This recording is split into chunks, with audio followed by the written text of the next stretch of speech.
Et nous accueillons Paola sur l'antenne d'Europe 1 au 3921. Bonjour Paola.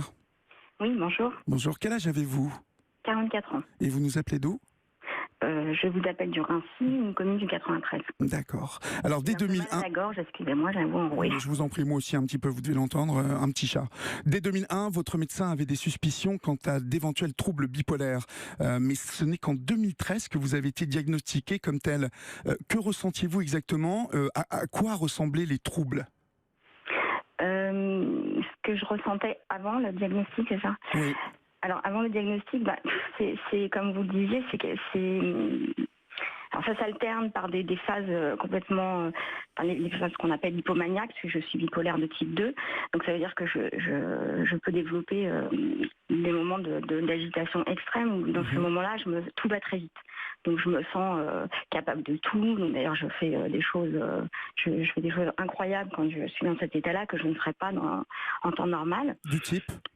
Je sais pas, par exemple, j'ai mis 10 ans à passer mon permis. Quand j'étais en phase maniaque, j'ai mis 15 jours. Vous voyez, je me fais recruter par des employés, enfin, je passe des entretiens, j'obtiens des jobs où j'ai pas forcément les qualifications. Vous vous sentez comme si vous vous sentiez pousser des ailes, hein, vraiment?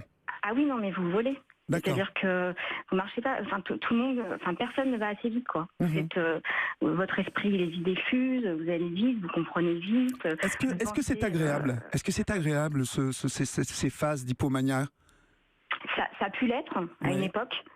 Ça a pu l'être parce qu'en fait, quand vous êtes comme ça, vous êtes assez, vous êtes sûr de vous, quoi. Ouais. Tout le temps. Vous avancez. Et alors, vous parlez donc de ces phases hypomaniaques et qui font suite à des phases où on est en bas. Ah oui, c'est-à-dire qu'en fait, une fois qu'on tombe, parce que c'est quand même... En fait, je pense que ça demande quand même une énergie tellement importante, c'est-à-dire que vraiment intense, qu'à un moment donné, vous commencez à tomber, et quand vous tombez très bas. Oui, vous tombez de haut, finalement. Ah oui, non, mais là, c'est une hospitalisation par an, quoi. À l'annonce du diagnostic en 2013, donc, qu'avez-vous ressenti? En fait, moi, j'étais soulagée parce que je l'ai cherché, ce diagnostic. D'accord. C'est-à-dire que ce qui a provoqué ça, c'était la naissance de ma fille. Elle est née en 2011.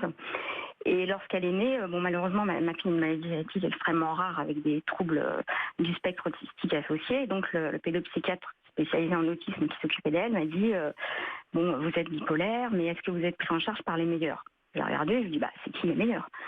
Elle m'a dit c'est les chercheurs du centre expert de Créteil, etc. Le professeur Marion Leboyer. Je suis OK.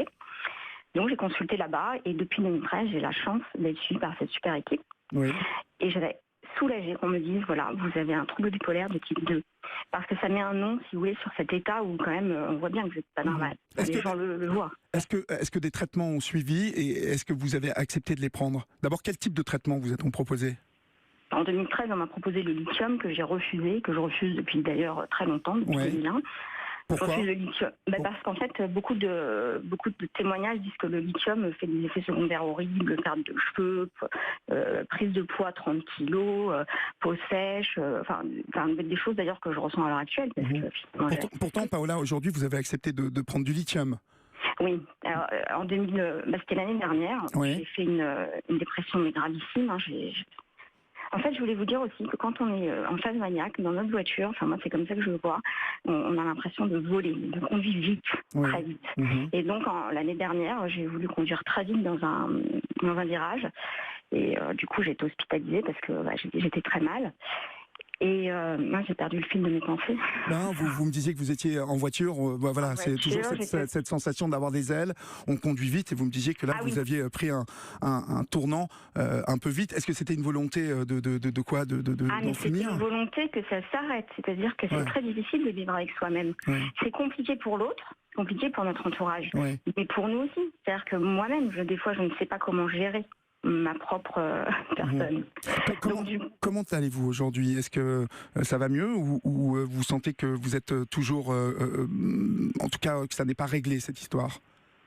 C'est-à-dire que si on se positionne d'un point de vue du corps médical, oui, ça va mieux parce que je ne suis pas au fond de mon lit et je ne suis pas en train de retourner la planète. Mais par contre, en ce qui me concerne, ça va pas du tout. Moi, je suis malheureuse.